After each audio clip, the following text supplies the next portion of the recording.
Hello friends, आप सभी का स्वागत है प्रगति इन लाइफ में। दोस्तों मैं हूं अक्षय। दोस्तों एएलपी असिस्टेंट लोको पायलट का ये इलेक्ट्रिशियन ट्रेड का प्रैक्टिस सेट चलाया जाए, जो कि प्रैक्टिस सेट नंबर 3 का पार्ट बी है। तो चलिए स्टार्ट करते हैं। अगर चैनल पर पहली बार है तो प्लीज़ चैनल सब्सक्राइब कर लीजिए ऐसे ही डेली वीडियो देखने के लिए और रेलवे से सारी जुड़ी जानकारी के लिए। चलिए देखते हैं। ये 36 क्वेश्चन है, जो कि 35 क्वेश्चन अपलोड कर दिए हैं, जाकर देख सकते हैं। नीचे दिए गए में से स्किन इफेक्ट की घटना किस में मिलती है? तो इसका दोस्तों ऑप्शन नंबर सी, चालक धातु में जो ना स्किन इफेक्ट की घटना मिलती है। चलिए नेक्स्ट क्वेश्चन है, क्वेश्चन नंबर 37। केबल में जोड़ लगाने आम बिजली परियोजनाओं, इलेक्ट्रॉनिक एवं रेडियो परियोजनाओं में फ्लक्स के रूप में निम्नलिखित पदार्थ का उपयोग किया जाता है। किसका उपयोग किया जाता है? ऑप्शन नंबर ए, रेजिन का। नेक्स्ट क्वेश्चन है, क्वेश्चन नंबर 38 है। नियंत्रक परीक्षण में विभिन्न प्रकार के रिले प्रयोग किए जाते हैं। ये नियंत्रक की आवश्यकताओं के अनुरूप पूर्व निर्धारित अवस्थाओं में प्रचालित होते हैं। कुछ रिले विलंबित समय पर प्रचालित होने में सक्षम होते हैं। निम्नलिखित में से कौन सी समय विलंबन रिले के रूप में प्रयुक्त होते हैं? तो इसका करेक्ट आंसर है दोस्तों ऑप्शन नंबर डी, तापीय रिले। चलिए नेक्स्ट क्वेश्चन है कि प्रत्यावर्ती द्वारा उत्पन्न विद्युत शक्ति की तरंग आकृति की होती है। कैसी होती है? ऑप्शन नंबर सी, जया तरंग जैसा। चलिए नेक्स्ट क्वेश्चन है कि उत्तरोत्तर सन्निकटन तकनीका के लिए प्रयुक्त होती है। ऑप्शन नंबर ए से डी परिवर्तन होता है। चलिए नेक्स्ट क्वेश्चन है, क्वेश्चन नंबर 41 कि सौर सेलों में निम्नलिखित में से किस सामग्री का प्रयोग किया जाता है? तो ऑप्शन नंबर ए, सिलिकॉन। देखिए सौर सेलों में किस सामग्री का प्रयोग है? सिलिकॉन का। सौर सेलों की अपेक्षित दक्षता निम्नलिखित के बीच होती है। कितनी? बी का 25 से 35% होती है। चलिए अगला क्वेश्चन है कि सामग्री का वह गुण जो इसमें पैदा हुए चुंबकीय फ्लक्स का विरोध करता है क्या कहलाता है? ऑप्शन नंबर डी, प्रतिसंठन। लेंज नियम निम्नलिखित के संरक्षण का नियम का परिणाम है। लेंज का नियम जो है किसका परिणाम है? ऊर्जा का। लेंज का नियम किसका परिणाम होता है दोस्तों? संरक्षण के नियम का, तो ये ऊर्जा का। चलिए अगला क्वेश्चन है कि फ्लेमिंग के वाम हस्त नियम के अनुसार जब तर्जनी अंगुली फील्ड या फ्लक्स की दिशा की ओर इशारा करती है तो बीच की उंगली निम्नलिखित की दिशा इशारा क्यों करती है? बीच की उंगली किसका इशारा करती है? ऑप्शन नंबर ए, चालक में धारा के। चालक में धारा के, जो कि बीच की उंगली किसकी रखते थे? चालक में धारा का। चलिए अगला क्वेश्चन है, क्वेश्चन नंबर 46 है। सिलिकॉन तथा जर्मेनियम अर्धचालक होते हैं। सिलिकॉन तथा जर्मेनियम और चालक होते किसका? चतुर्थ संयोजी का। माने सिलिकॉन तथा जर्मेनियम और चालक होते तो चतुर्थ संयोजी का। संग्राही पश्चिदिश व्यास में मामूली बढ़ोतरी से क्या होता है? ऑप्शन नंबर डी, संग्राही प्रतिलोम संतृप्त करंट में काफ़ी कम परिवर्तन होगा।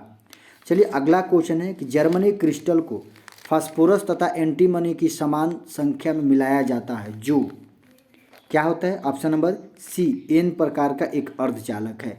जर्मनी क्रिस्टल में आबंध है। जर्मनी क्रिस्टल में आबंध है। इसका करेक्ट आंसर है सहसंयोजक। चलिए अगला क्वेश्चन है कि एक ऊंचाई ट्रांसफार्मर के द्वितीय के संदर्भ में कौन सा कथन सही है?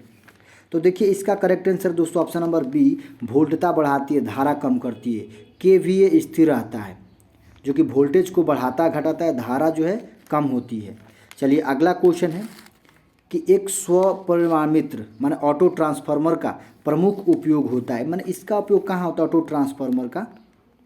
ऑप्शन नंबर सी, परिवर्तनशील ट्रांसफार्मर जैसा कार्य करता है। ऑटो ट्रांसफार्मर की सिंगल वाइंडिंग होती है। ये कि मुख्य उपयोग क्या क्या होता है? परिवर्तनशील ट्रांसफार्मर जैसा कार्य करना। ट्रांसफार्मर का क्रोड बनाने के लिए सबसे उपयुक्त सामग्री कौन सा है? ऑप्शन नंबर बी, अतपत वेलित कण विन्यास इस्पात। ऑप्शन नंबर इसका बी करेक्ट आंसर है। नेक्स्ट क्वेश्चन है, ट्रांसफार्मर की प्राथमिक तथा द्वितीय कुंडली के बीच फेज अंतर कितना होता है? ऑप्शन नंबर ए, 180 डिग्री का होता है दोस्तों। एक ट्रांसफार्मर के प्राथमिक और द्वितीय कुंडली के बीच जो फेज अंतर होता है कितना होता है? 180 डिग्री का। धारा को मापने का मापक विद्युत कौन सा होता है? ऑप्शन नंबर ए, धारा मापी होता है। चलिए अगला क्वेश्चन है कि किसी धारा मापी को आमीटर में कैसे परिवर्तित किया जा सकता है? ऑप्शन नंबर ए, धारा मापी के साथ समानांतर क्रम में एक छोटा सा प्रतिरोधक जोड़कर।